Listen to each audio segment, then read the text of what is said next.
on a ce que les médias ont appelé des heurts ou des affrontements, qui sont en réalité une agression, en fait, des agressions violentes, des humiliations des fidèles palestiniens au sein de l'esplanade des mosquées et de la mosquée Al-Aqsa.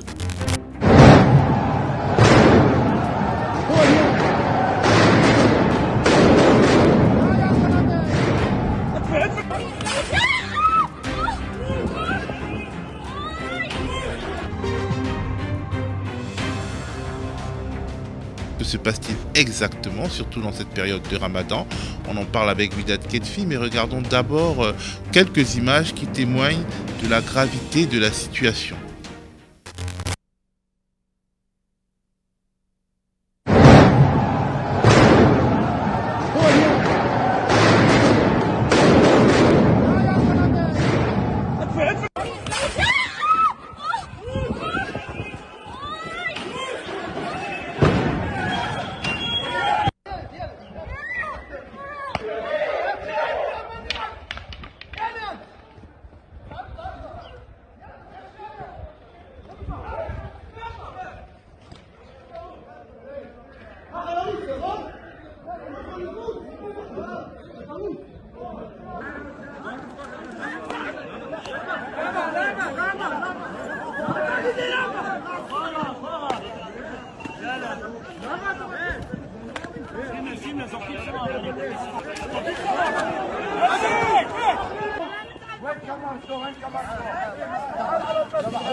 Bonjour Widad et bienvenue sur le plateau du Média TV. Tu es journaliste indépendante et tu t'es particulièrement intéressée, entre autres questions, à cette crise structurelle de ce qu'on pourrait appeler le devenir palestinien. Ça fait plusieurs années que tu t'y intéresses. Alors, nous avons voulu te faire venir parce que même avant le premier tour, enfin même avant le second tour de la présidentielle, il y avait déjà beaucoup de choses qui se passaient là-bas et on n'en a pas eu l'occasion de forcément en parler.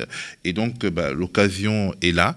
Alors, la première question que je voudrais te poser, qu'est-ce qui se passe en ce moment à Jérusalem de manière assez claire pour ceux qui n'ont pas l'occasion de s'y intéresser tous les jours? Alors déjà, je te remercie de m'avoir sollicité, de m'avoir invité. Alors, qu'est-ce qui se passe en ce moment, pour être un peu précis? On a ce que les médias ont appelé des heurts ou des affrontements, qui sont en réalité une agression, en fait, des agressions violentes, des humiliations des fidèles palestiniens au sein de l'esplanade des mosquées et de la mosquée Al-Aqsa, donc les images que vous avez passées.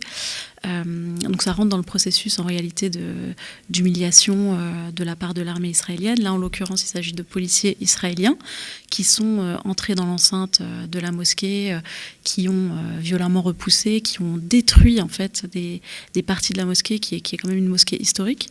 On va rappeler ce qu'est l'esplanade des mosquées et ce que représente en fait la mosquée Al-Aqsa pour les musulmans. C'est le 3e lieu saint de l'islam.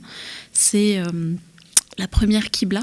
Je ne sais pas si tu sais ce qu'est la Qibla, mais c'est en fait le lieu de direction de la prière de tous les musulmans du monde. Aujourd'hui, c'est la Mecque.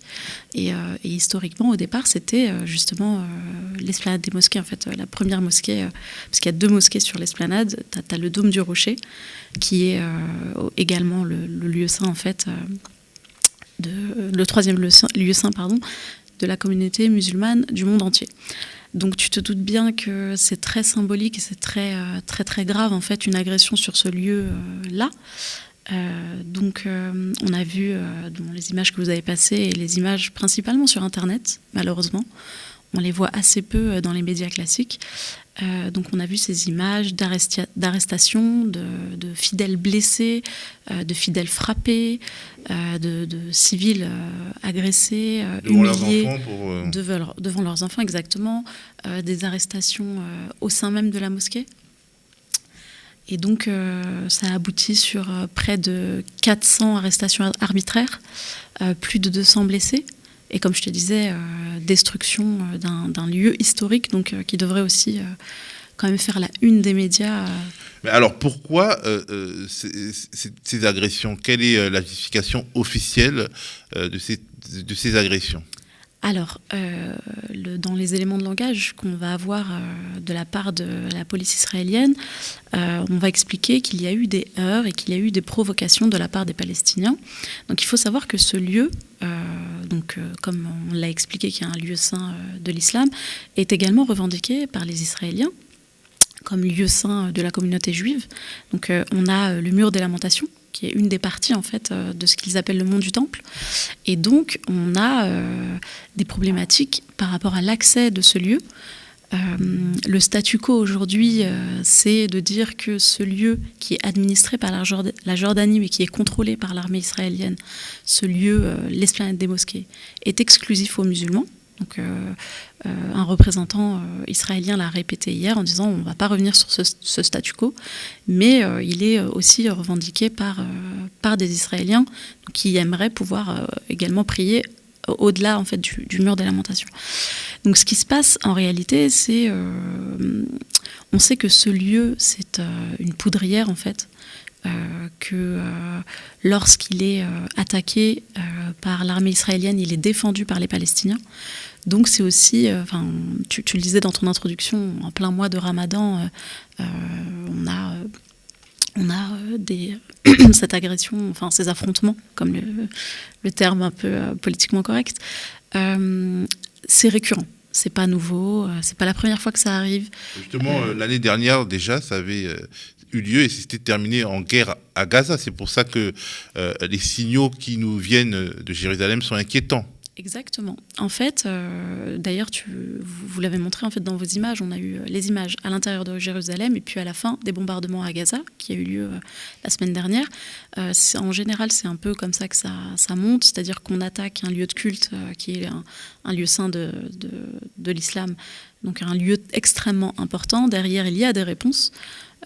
Parmi ces réponses, il y a l'envoi de roquettes et donc c'est une justification pour aller bombarder le seul lieu finalement où il n'y a pas de colonie israélienne.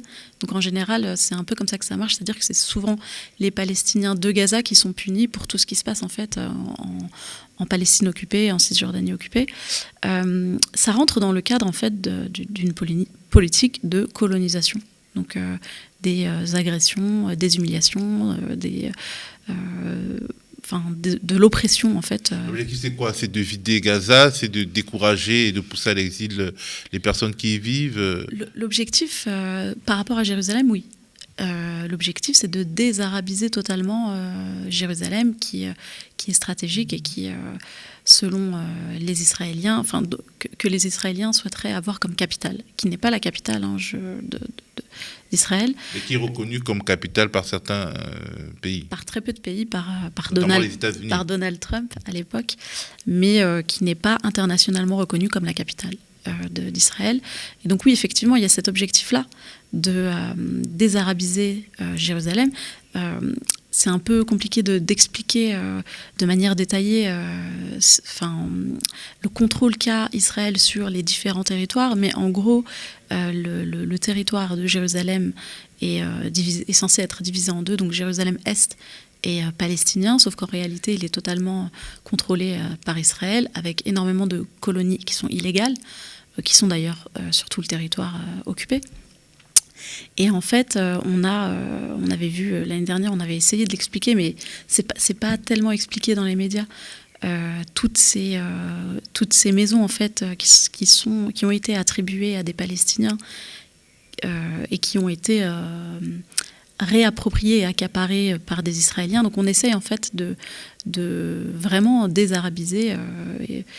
Je dis désarabiser, c'est un peu, c'est peut-être pas le terme approprié, mais en tout cas d'exiler de plus en plus en fait les réfugiés palestiniens hors des territoires.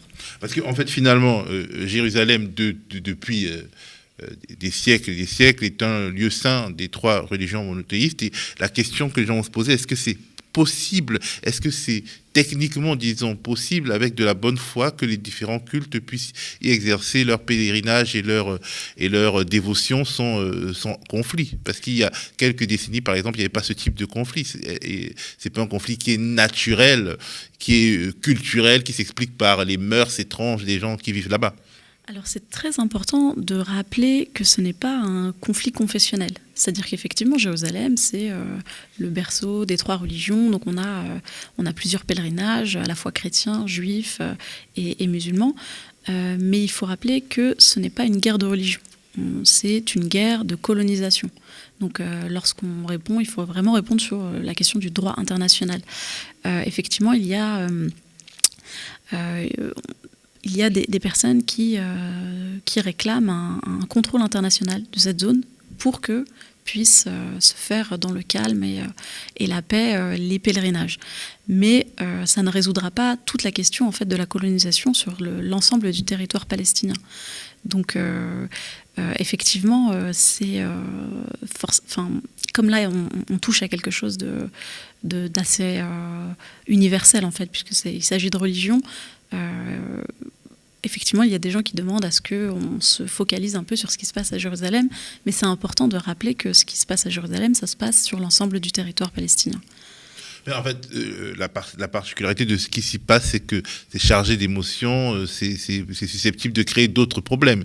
C'est aussi pour ça, c'est-à-dire que quelque chose qui se passe à la mosquée d'Al-Aqsa à Jérusalem ou sur tout autre lieu saint de Jérusalem, que ce soit peut-être le mur des lamentations ou autre, ça peut toujours dégénérer. C'est peut-être pour ça qu'une sorte de pacification de Jérusalem pourrait, on imagine, diminuer déjà la belligérance dans la région. C'est vrai, sauf que malheureusement, c'est pas le cas. Aujourd'hui, on a une armée d'occupation qui contrôle les lieux de culte.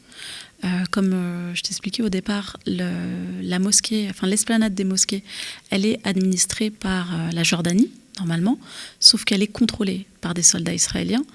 Donc, je ne sais pas si tu t'es déjà rendu là-bas, mais si tu veux aller prier à la mosquée, tu dois réciter la Fatiha à des soldats israéliens, ce qui est assez étonnant, en fait, pour prouver que tu es bien musulman et que tu peux entrer au sein de la mosquée. Moi, j'y suis allée, par exemple. J'y suis allée parce que j'ai le privilège d'avoir un passeport français, ayant rencontré des Palestiniens en Cisjordanie, à Bethléem, qui sont soumis en fait à des checkpoints et qui, en fonction des moments de l'année, de leur âge, de leur statut, etc., ne peuvent pas en fait rentrer à Jérusalem. Alors à Gaza, c'est encore pire puisqu'ils sont soumis au blocus. Par exemple, ces gens-là m'ont dit « tu as beaucoup de chance, moi je rêve d'y aller ». Alors ils sont à quelques minutes, en réalité, c'est tout petit. Et donc ça c'est extrêmement grave. Alors, sur cette affaire, on voudrait savoir quelle est la position de la France.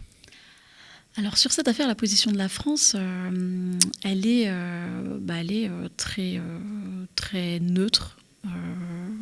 Ça fait des années en fait que la France se positionne assez peu sous couvert de neutralité, défend le droit d'Israël et du côté israélien lorsqu'il dit voilà, Israël a le droit de se défendre, donc reprend les éléments de langage de l'armée israélienne qui explique qu'elle a été attaquée par des terroristes. Ça, c'est les éléments de langage qui sont également repris par les médias. Il faut savoir qu'historiquement, c'est pas la position de la France. Au départ, je me souviens je t'ai pas née, mais on nous avons appris, voilà, les positions de Gaulle à l'époque, qui, lorsque Israël bombarde l'aéroport de Beyrouth, décide d'établir un boycott et de mettre un terme aux relations que la France avait avec Israël, donc un boycott de l'armement, et décide de ne plus vendre d'armement en Israël. On a des politiques qui se revendiquent du gaullisme, mais qui choisissent en fait ce qui les arrange en réalité, et notamment concernant ce qui se passe en Palestine et en Israël. Aujourd'hui, la position de la France, c'est un peu la position internationale, c'est de dire on est contre la colonisation illégale, sans réellement mettre en place de mesures réelles en fait pour améliorer la situation. Et c'est d'autant plus inquiétant et d'autant plus injuste quand on voit aujourd'hui la position de la France vis-à-vis la position de la France qui est assez juste vis-à-vis de la Russie, mais en même temps, on ne peut pas s'empêcher de comparer en fait l'inaction vis-à-vis d'Israël et ses appels au boycott, à l'embargo, etc., vis-à-vis de la Russie. Alors, il y a une position de principe qui est finalement non aux colonisations illégales, mais il y a des comportements, des propos, des réflexes administratifs qui sont finalement assez hostiles à l'expression de toute solidarité vis-à-vis de la Palestine et des Palestiniens. On se souvient notamment de propos d'Aurore Berger qui ont été assez frappants, que je vous propose d'écouter.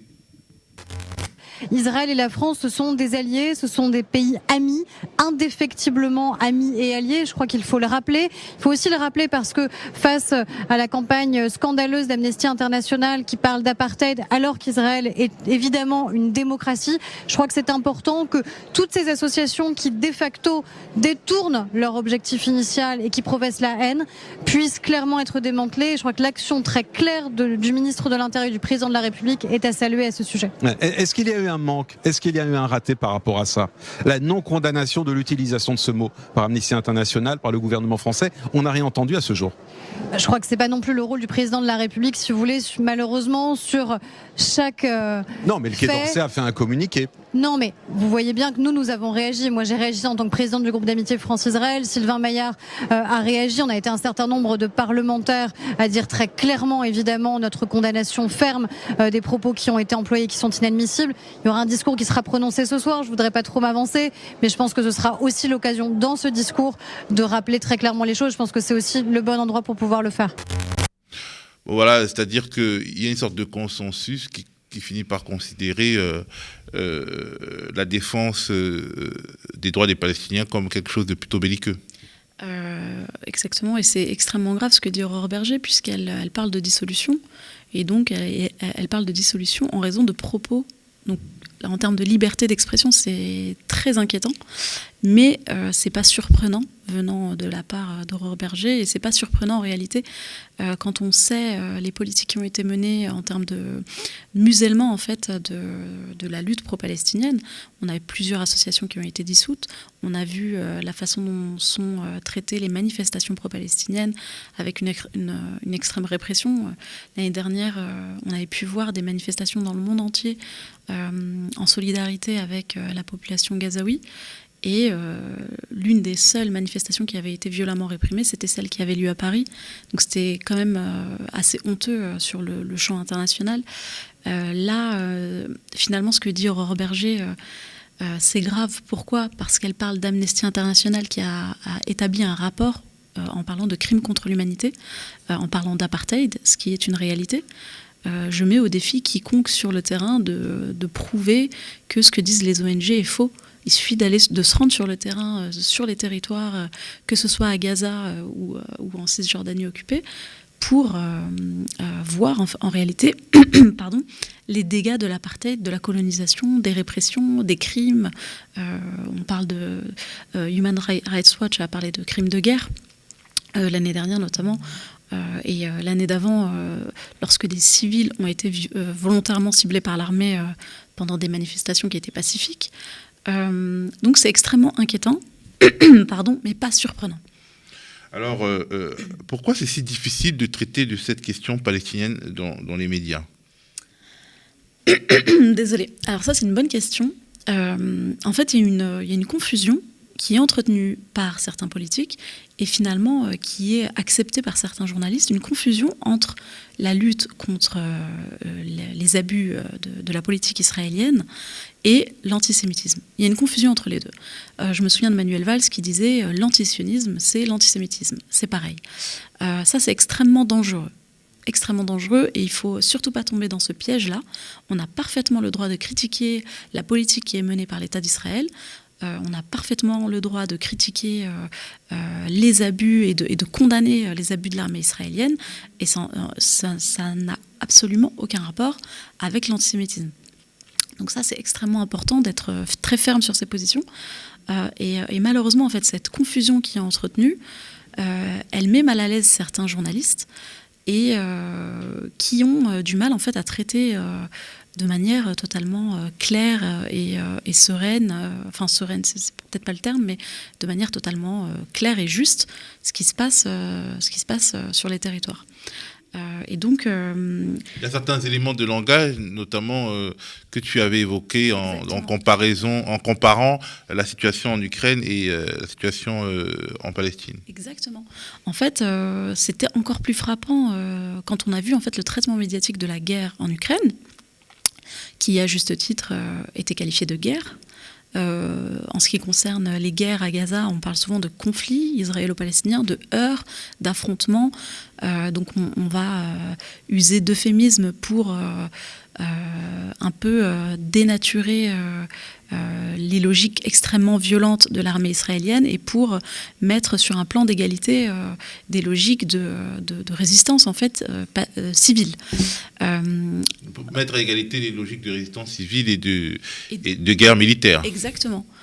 Et là on le voit par exemple, je prends un article par exemple de France 24 sur ce qui s'est passé sur l'esplanade des mosquées. Donc on parle de heurts, on parle de rétablir l'ordre de la part des forces israéliennes, on parle de mouvements islamistes armés qui ont fait une procession. Donc on va employer une terminologie extrêmement négative et violente vis-à-vis de la résistance palestinienne, ce qui n'est pas le cas vis-à-vis de la résistance armée ukrainienne, par exemple.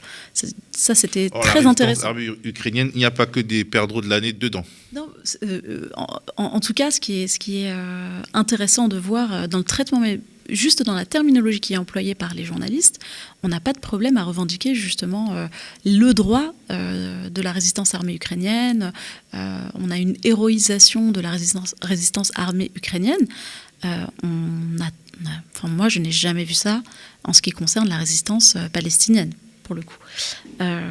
Et donc, oui, effectivement, moi, je me rends compte que dans le traitement médiatique, sous couvert de neutralité, on a en réalité juste une reprise des éléments de langage de l'armée israélienne. Et parfois, ça va un peu plus loin. Donc moi, ce que j'ai constaté lorsque j'ai travaillé pour des grands médias, on a parfois de la censure qui est réelle, qui n'émane pas nécessairement d'en haut, en fait, qui émane en réalité de rédacteurs en chef ou de journalistes eux-mêmes qui partagent une idéologie défendue par Israël. Je peux te donner des exemples très concrets. Lorsque je travaillais pour Canal+, pour le JT de Canal+, en 2014, il y avait un rédacteur en chef qui a censuré un sujet. Pourtant, on avait envoyé une équipe à Gaza à l'époque. Donc c'était une équipe qui prenait des risques, c'était la guerre. Une équipe qui avait fait un sujet sur un hôpital qui avait été bombardé par l'armée israélienne. Donc c'était un reportage, on voyait l'hôpital complètement détruit, des témoignages, etc. Et lorsqu'on décide de passer ce sujet dans le JT, le rédacteur en chef nous dit non. Enfin, il dit à ma collègue chef d'édition, non, on ne va pas passer ce sujet. Et lorsqu'elle dit pourquoi, alors pour être très, très sincère, ça arrive parfois qu'on ne passe pas des sujets en question de temps. Donc on peut dire, on n'a pas le temps, on peut le passer demain. Il aurait pu dire ça, si il était malin, entre guillemets. Mais non, il voulait vraiment exprimer en fait son idéologie. Il dit non, ils n'ont qu'à pas envoyer des roquettes sur Israël. Et ça, quand on est rédacteur en chef, soi-disant impartial et neutre, on ne peut pas décider de censurer un sujet au prétexte que des gens ont envoyé des roquettes. Enfin, je veux dire, c'est pas un argument Ils ne sont pas les victimes qui ont envoyé des roquettes. Non, en plus. Mais ce que je veux dire, c'est qu'il le dit de manière totalement normale.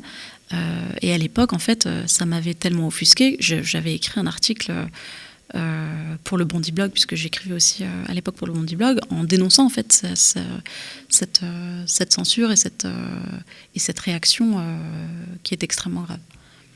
Alors donc, est-ce qu'il y a quand même des lieux de liberté, des possibilités où l'espace se restreint Est-ce qu'on peut encore parler de la Palestine en France ? Alors, on peut et on doit. Mais il faut être extrêmement vigilant sur les restrictions de liberté d'expression, puisqu'elles sont de plus en plus importantes en ce qui concerne justement ce sujet-là. On le voit notamment avec les tentatives d'interdiction de l'appel au boycott des produits israéliens. Alors là, on a vu que l'appel au boycott des produits russes, des artistes russes, était autorisé en France. Donc il faut revendiquer ce droit on a le droit d'appeler au boycott de produits israéliens, puisque on a des groupes qui expliquent que c'est également aussi par le boycott qu'on va réussir à équilibrer au moins le rapport de force international. Exactement. À pousser à la négociation. Exactement. C'était à peu près la logique à l'époque de l'apartheid en Afrique du Sud. Complètement. C'est complètement inspiré en fait des logiques de lutte contre l'apartheid en Afrique du Sud. Et du coup, ce qui est inquiétant, c'est qu'on voit ces logiques de restriction de la liberté d'expression en ce qui concerne ce sujet-là, cette thématique-là. On le voit avec les dissolutions de certaines organisations pro-palestiniennes, la répression de certaines manifestations, mais également en ce qui concerne, on en avait parlé dans une émission avec Nadia Lazouni sur le média, en ce qui concerne par exemple la charte des imams, ça a été très peu relevé, mais c'est extrêmement grave. On stipule dans la charte des imams qu'il est interdit de traiter d'actualité étrangère. Et par actualité étrangère, on fait surtout référence à ce qui se passe en Palestine. Et on a, par exemple, une mosquée, la mosquée de Pessac, vers Bordeaux, où on a reproché en fait de partager des sujets d'actualité sur la Palestine. Et ça, c'est extrêmement inquiétant en matière de liberté d'expression. Donc on essaye en fait de museler toute forme de communication autour de ce qui se passe en Palestine. Et donc, oui, on a le droit de parler de ce qui se passe en Palestine pour répondre à ta question. Et finalement, on en a le devoir. Mais malheureusement, ça se fait de moins en moins, quand je dis publiquement, dans des médias classiques, par des élus officiels, entre guillemets. Et ça se fait un peu plus sur les réseaux sociaux ou sur le média aujourd'hui, par exemple. Merci beaucoup, Widad, pour cet éclairage.